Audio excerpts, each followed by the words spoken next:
Hey guys, and welcome to another episode of Japanu Toys. And you know what they say? They say you gotta shout. You've gotta shout, you've gotta let it all out. You gotta something, these are the things I hear about, or something like that. So come on, everybody come on.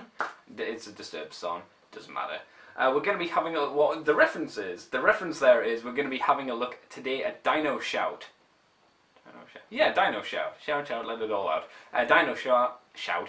Ha. Of course, being from the Transformers Galaxy Force line. So again, let's have a look at that guy, that dinosaur who likes to apparently shout, who had a tiny role in the series. He was barely in it at all, really, if you consider it. But we'll get into it now, shall we? Let's do that.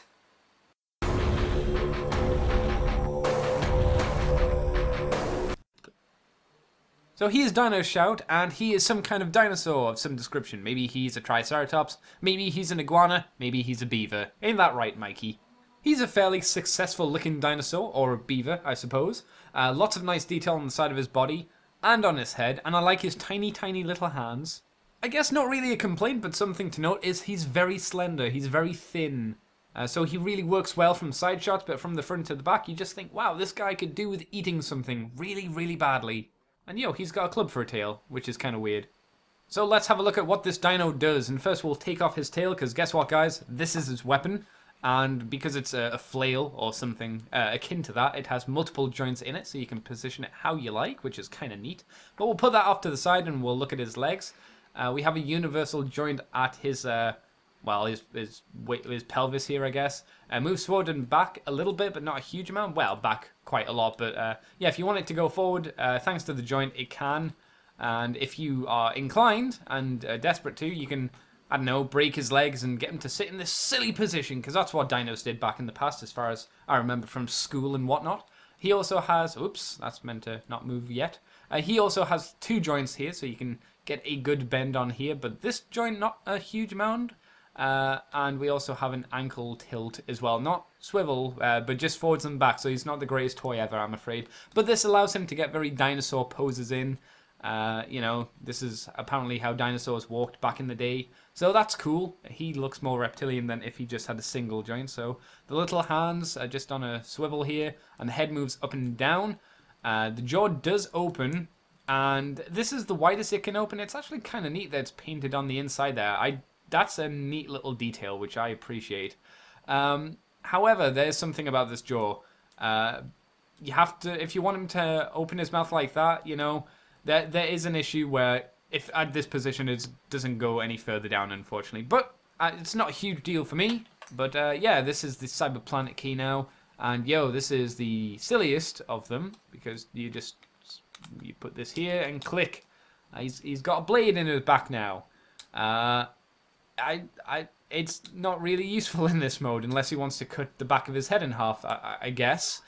You can pull the key out if you like, but it's actually a nicely detailed blade. It's got lots of well-molded detail here, but it just seems, at least in this mode, a bit irrelevant. And spoilers for the robot mode, it's a little bit irrelevant in the robot mode as well, but we'll get to that. We'll plug his tail back on.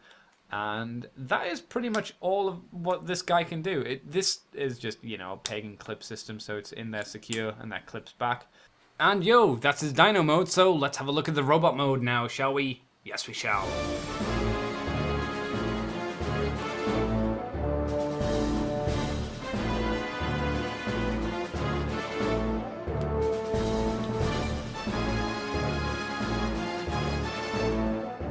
I find the robot has quite a nice, unique look to it, though it does have some strange things to it, like the dinosaur hands being heads, and the actual head sculpt is very strange in itself. You don't see a lot of Transformers with this kind of design, at least none that I'm aware of, or very few that I'm aware of.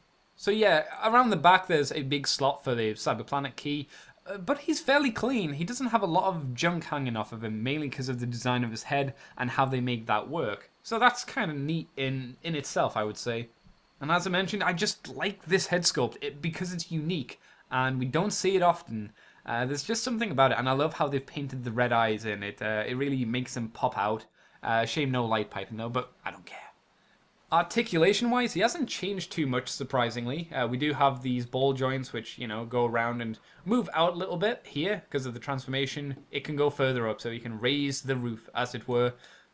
Instead of an elbow joint, we have the head joint here, which, again, moves up and down as you would, and we can open the hand, and I guess that's a finger in there as something.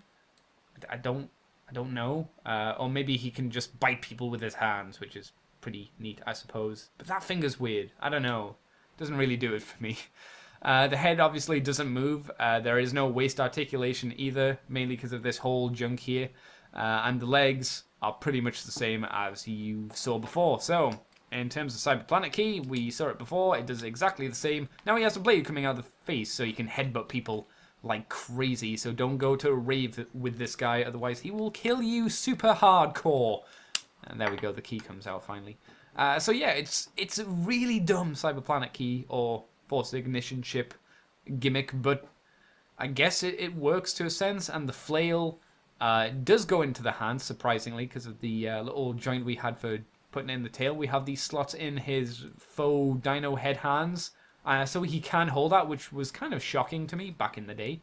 And again, you can have it flail about, so it looks like he's swinging it, or it's being swung, or it's just looking cool and blowing in the breeze, I guess. So it's kind of an okay weapon.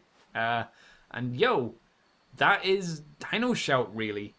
So DinoShout's a pretty cool little scout-sized dinosaur transforming robot with a nice unique look to him, some pretty nice colours, and for the size of him, he's got a fair range of articulation as well. Obviously, it's not going to be to everybody's taste and stuff, but yeah, there's a lot of things to like about this little guy.